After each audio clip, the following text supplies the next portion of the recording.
Merci beaucoup. Je vous remercie de m'avoir invité pour pouvoir discuter de la présidentielle de 2019. J'en profite pour souhaiter longue vie et bonne réussite à votre initiative. Tout le monde sait que l'économie numérique, la communication digitale, c'est très important. Je vous rappelle que je suis le président de la commission culture et communication à l'Assemblée nationale et je suis ces questions-là de très près. Le parrainage, c'est du n'importe quoi.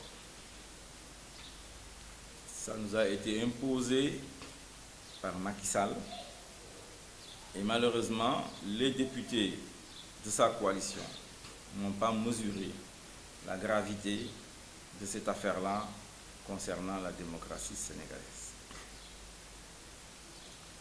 Cela va amener une confusion totale.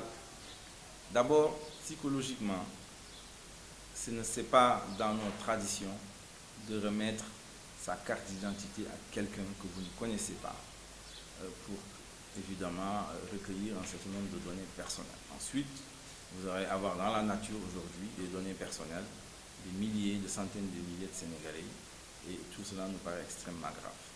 Nous sommes engagés sur le terrain, mais nous sommes convaincus que le parrainage n'est pas une bonne chose. Si je suis élu président de la République du Sénégal, je supprimerai ça.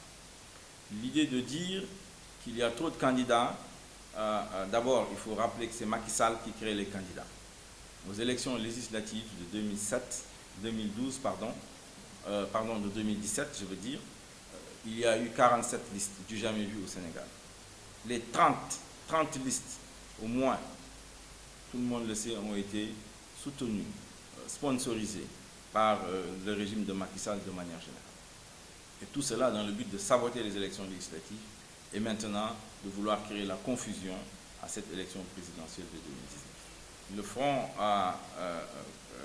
Le Front a décidé de s'attaquer à cette disposition réglementaire qui date d'Ousmane Ngom, je crois, interdisant des manifestations dans un espace là au centre-ville. Nous considérons que cela est illégal, anticonstitutionnel. Évidemment, des dispositions donc pour les attaquer voilà, sont mises en place. Bon, je pense que ça, c'est une affaire interne au PDS. Je ne me permettrai pas d'avoir des commentaires sur cela.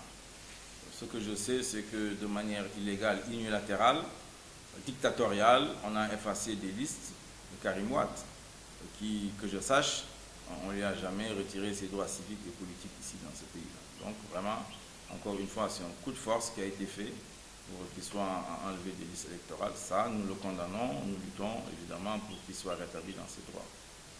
C'est une bonne question.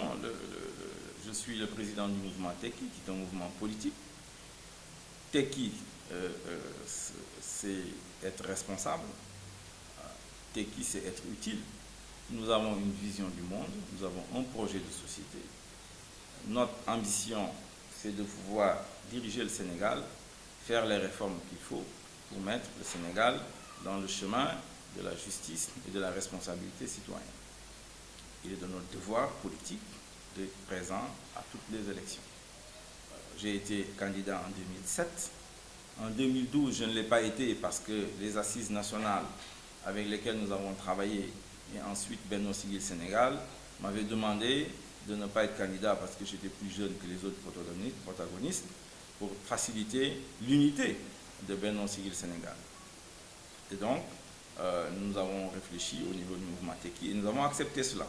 Et donc, mais cette fois-ci, le mouvement Tekki a décidé de présenter ma candidature à la présidentielle autour de deux axes fondamentaux. Le premier axe, c'est la refondation des institutions, déjà dans les assises nationales. Nous, on ne croit pas au présidentialisme. On ne croit pas qu'il y ait un président qui soit un waliou ou un prophète qui vient, qui a toutes les solutions dans sa tête pour régler les problèmes du Sénégal. Nous sommes contre le présidentialisme, nous l'avons dit, nous l'avons répété et je l'ai démontré que ce n'est pas bon pour le Sénégal, ce n'est pas bon pour l'Afrique. L'Assemblée nationale ne peut pas être l'annexe du palais. C'est inacceptable. Il nous faut une Assemblée nationale forte et responsable qui puisse contrôler l'action de l'exécutif. Et c'est la raison pour laquelle Je suis candidat pour mettre fin au présidentialisme autocratique au Sénégal. Et pour cela, évidemment, comme j'ai dit, il faut renforcer l'Assemblée nationale. Et nous avons, nous, une réforme fondamentale sur ce qu'on appelle le Raogadou dans le code électoral qui empêche effectivement d'avoir une Assemblée nationale forte. Nous allons supprimer le Raogadou. Ça, c'est clair. Ensuite, il nous faut une justice qui soit indépendante et responsable. Le président de la République ne peut plus être le président du Conseil supérieur de la magistrature. Au plan de la gouvernance économique, sociale, environnementale, nous disons clairement qu'aujourd'hui, il faut engager le Sénégal dans la voie de l'industrialisation. Tout le reste, c'est du blabla. C'est du blabla colonial qui continue encore. Il est temps d'engager ce pays vers l'industrialisation, autour de pôles régionaux de développement. Nous avons une claire vision de comment cela doit se faire. Et à partir des filières industrialisantes, nous allons créer les emplois qu'il faut pour les jeunes. Nous allons leur donner l'espoir des opportunités d'améliorer leurs conditions de vie.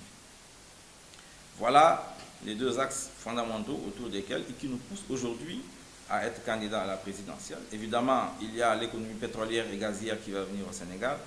Il va falloir gérer cela pour éviter la malédiction des matières premières. Il va falloir gérer cela pour que tous les Sénégalais s'y retrouvent.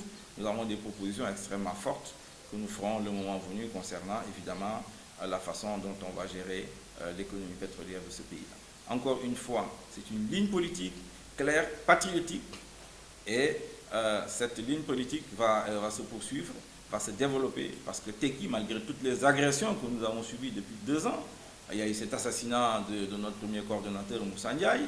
Moi-même, j'ai été victime de combien d'agressions et autres, mais nous continuons ce travail-là courageusement. Et encore une fois, j'insiste, on m'en veut pour ça. On veut ma peau pour ça, quand je dis qu'il faut respecter la Constitution. Les candidats à la présidentielle doivent être exclusivement de nationalité sénégalaise. Et c'est le Conseil constitutionnel qui doit le vérifier. Les déclarations sur l'honneur peuvent être mensongères. Elles ne suffisent pas à garantir l'exclusivité de la nationalité des candidats. Et j'insiste beaucoup sur cela. Nous le savons très bien. Beaucoup de gens ici dans ce pays, lorsqu'ils ont des responsabilités gouvernementales ou au niveau d'un certain nombre de directions importantes de la nation, de l'administration, sont capables de traverser les frontières pour aller chercher des nationalités françaises, belges, italiennes, canadiennes, américaines, etc. Ceux-là, pour moi, sont des traîtres. C'est ce que j'appelle les binationaux tardifs. Ils ne peuvent pas gérer le Sénégal. Celui qui veut faire ça n'a qu'à aller enseigner. Celui qui veut faire ça n'a qu'à aller dans le privé. Vous ne pouvez pas le faire en étant directeur des impôts, directeur des douanes, directeur de l'éducation, ministre de ceci ou de cela, premier ministre, pour ne pas dire président de la République.